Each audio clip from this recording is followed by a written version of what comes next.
And do that exactly.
This is the story of a man named Stanley. Stanley worked for a company in a big building where he was employee number 427. Employee number 427's job was simple. He sat at his desk in room 427 and he pushed buttons on a keyboard. Orders came to him through a monitor on his desk, telling him what buttons to push, how long to push them, and in what order. This is what employee 427 did every day of every month of every year. And although others might have considered it soul-rending, Stanley relished every moment that the orders came in, as though he had been made exactly for this job. And Stanley was happy. And then one day, something very peculiar happened. Something that would forever change Stanley. Something he would never quite forget.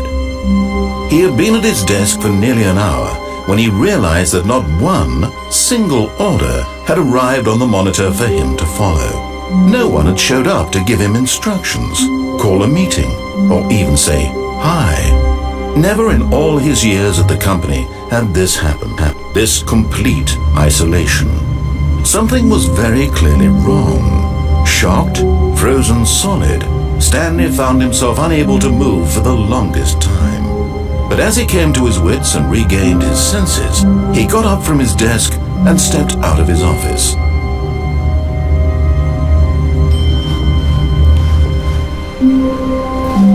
All of his co-workers were gone. What could it mean? Stanley decided to go to the meeting room. Perhaps he had simply missed a memo.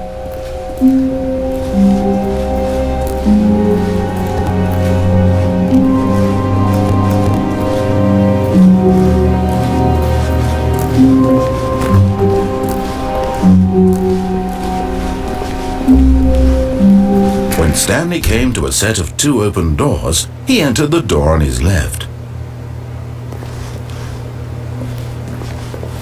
This was not the correct way to the meeting room, and Stanley knew it perfectly well. Perhaps he wanted to stop by the employee lounge first, just to admire it.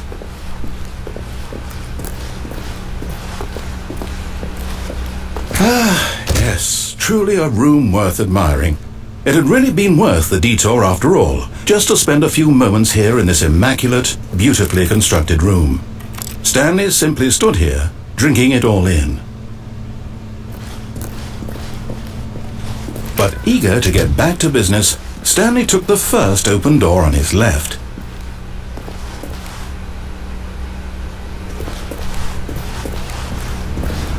Stanley was so bad at following directions, it's incredible he wasn't fired years ago.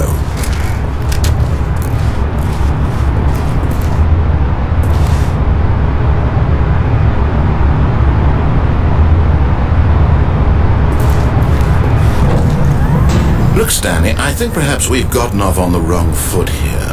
I'm not your enemy, really, I'm not. But in his eagerness to prove that he is in control of the story and no one gets to tell him what to do, Stanley leapt from the platform and plunged to his death. Good job, Stanley. Everyone thinks you are very powerful.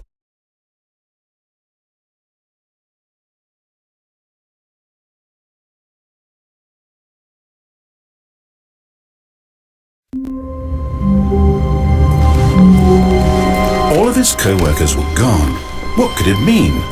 Stanley decided to go to the meeting room. Perhaps he had simply missed a memo.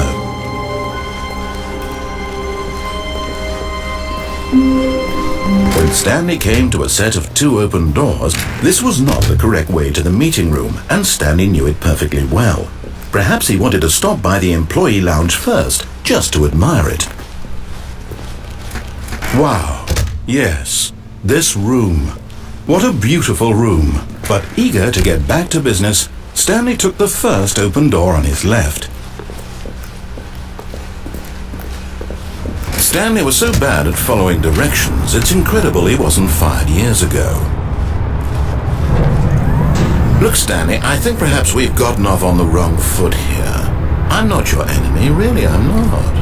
I realize that investing your trust in someone else can be difficult, but the fact is that the story has been about nothing but you all this time.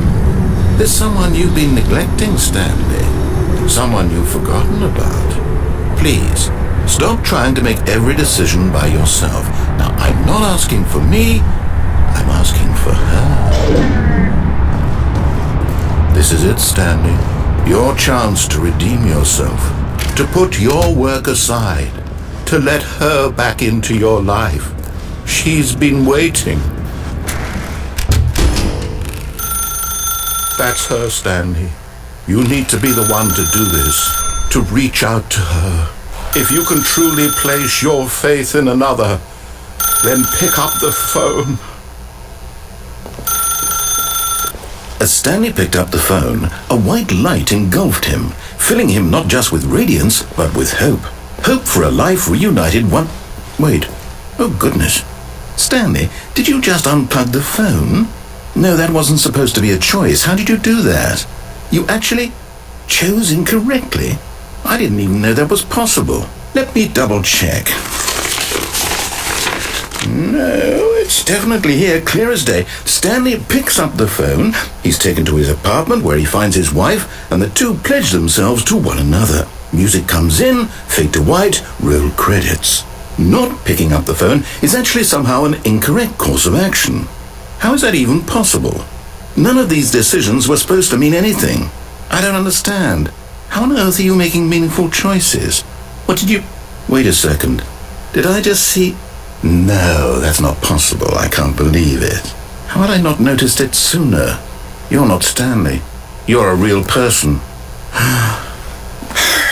I can't believe I was so mistaken. This is why you've been able to make correct and incorrect choices, and to think I've been letting you run around in this game for so long. If you'd made any more wrong choices, you might have negated it entirely. It's as though you completely ignored even the most basic safety protocol for real-world decision-making. Or did you not grasp the severity of the situation? Well, I won't have that kind of risk on my watch.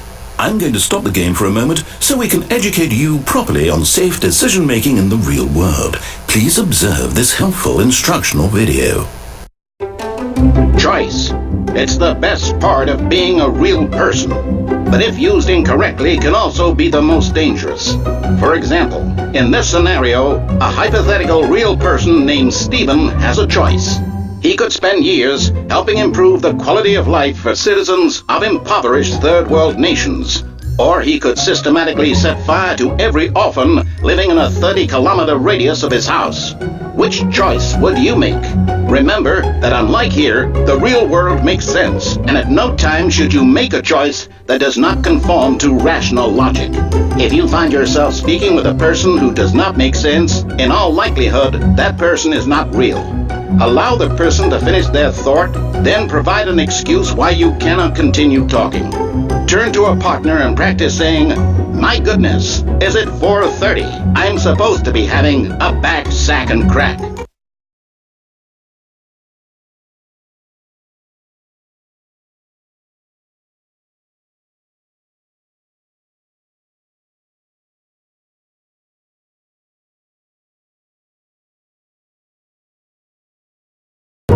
Excellent. Making choices on a regular basis is the best part to a healthy decision-making process. Most medical professionals recommend making at least 8 choices per day. Do you make more than 8? Less? And finally, if you begin to wonder if your choices are actually meaningful and whether you'll ever make a significant contribution to the world, just remember that in the vast infiniteness of space, your thoughts and problems are materially insignificant, and the feeling should subside. At this time, your instructor will guide you in an exercise to test and reinforce the material covered in this video. Welcome back. You may have noticed that this room has begun to deteriorate as a result of narrative contradiction. But not to worry. Now that you're properly informed on good decision-making, we're going to revisit a choice you made just a few minutes ago and see what the correct thing to do would have been. This way, please.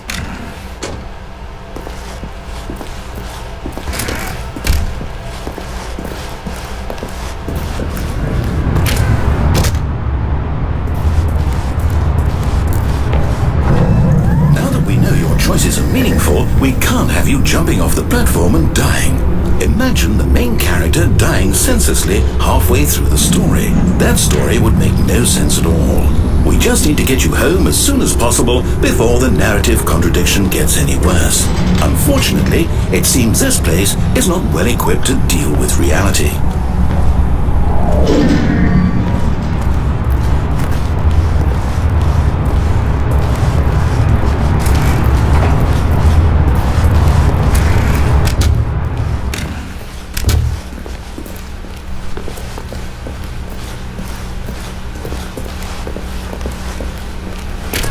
Almost there. You'll take the door on the left, back to the correct ending, the story will have resolution once again, and you'll be home free in the real world. Now remember, all you need to do is behave exactly as Stanley would. That means choosing responsibly and always putting the story first. I'm quite sure you'll be up to the task. Just follow my lead and you'll be fine. All right. When Stanley came to a set of 2 open doors, he entered the door on his left. No! Why did you do that? Quickly, hurry back in the other direction. Perhaps we're not too late.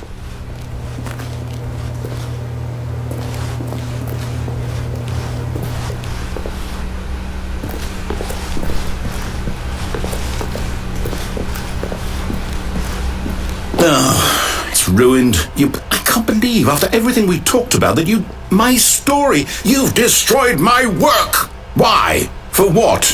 What did you get out of that? What did you think was so special about seeing the game undone, left here like so much garbage? It's worthless now. And what am I supposed to do? Even if there were a way to continue, would it be worth it? To know that my story is now incorrect? How can I go back to that? I can't erase that knowledge. I'll have to live with it forever, reliving its impossibility forever. I couldn't live that way. Is it better to shut the game down entirely? To willingly destroy all of my work? I don't know. What's the answer? What do I do? What do I do? What do I... No, I have to. I have to shut the game down. I have to. I have to.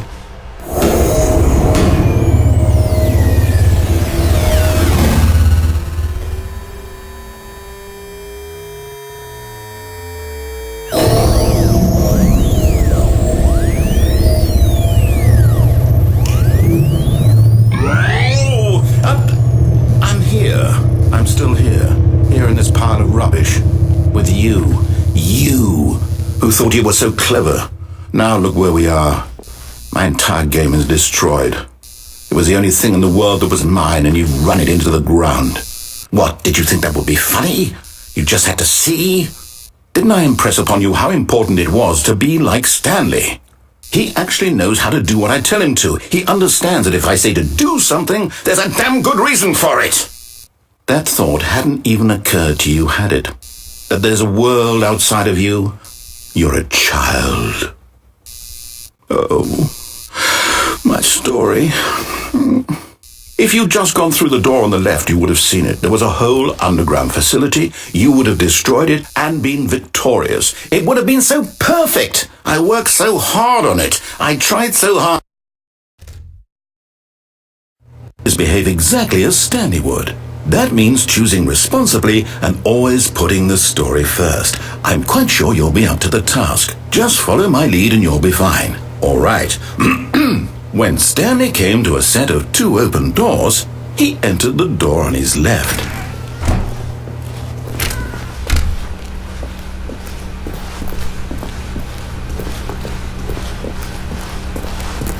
Yet there was not a single person here either. Feeling a wave of disbelief, Stanley decided to go up to his boss's office, hoping he might find an answer there.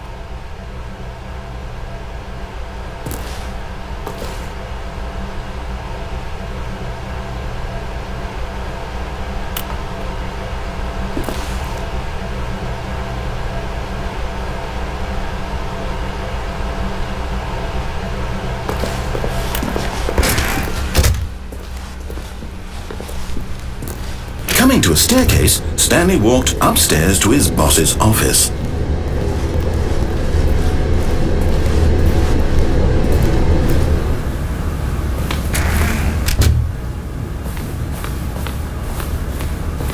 Stepping inside his manager's office, Stanley was once again stunned to discover not an indication of any human life. Shocked, unraveled, Stanley wondered in disbelief who orchestrated this, until he saw the door with a voice receiver next to it. Surely behind this door lay all the answers to his questions. And beyond all probability, he knew the passcode. He had seen it on his boss's computer just last week. Nightshark 115. Was this the code to open the door? Would it still work? There was only one way to find out. Stanley had been trained never to speak up, but now he would draw from within himself the courage to face the unknown. He drew a sharp breath and then spoke the code.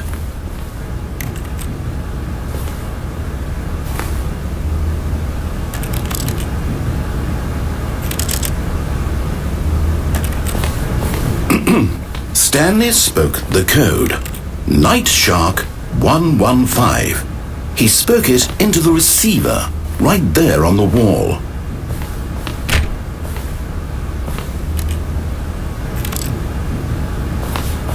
I'm sorry, is there a problem? You didn't mishear me, did you? Please speak the code into the receiver. Otherwise we can't get on with the story. This is a crucial step.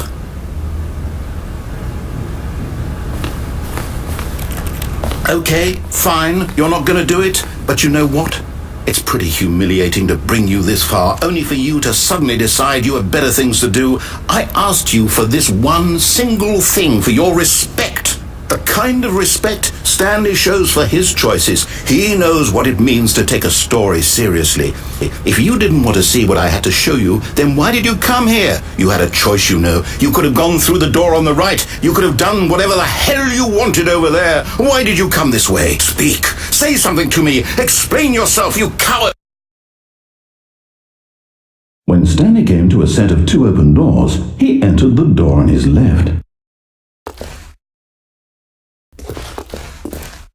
Stanley? Hello? Is everything okay? Stanley, please. I need you to make a choice. I need you to walk through the door. Are you listening to me? Can you hear me? Is everything all right? Stanley, this is important. The story needs you. It needs you to make a decision. It cannot exist without you. Do you understand me? Whatever choice you make is just fine. They're both correct. You cannot be wrong here. We can work together. I'll accept whatever you do. I simply need you to take that step forward, please. Choose. Do something. Anything. This is more important than you can ever know. I need this. The story needs it. So, you hear me? Are you there? Are you listening to this? Stanley, are you there? Okay. It's okay, I can wait. You need time to decide. Time to make sure your choice is correct. That is the best choice. That's all right. I'll wait for you to decide what's the right thing to do. Take as much time as you need.